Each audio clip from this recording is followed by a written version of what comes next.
Okey, satu lagi barang diterima. Okey, kita tengok apa ini. Nama apakah ini?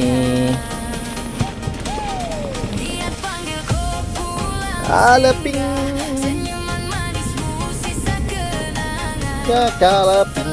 Oh no. Oh yeah.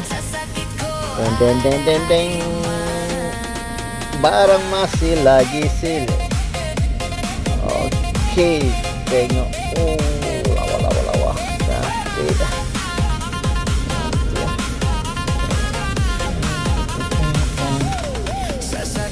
Roxy in the house yo. Sampai lagi Roxy. Jadi sekarang ni ada total 1, 2, 3 Roxy. 1 blister, 2 box. Alright.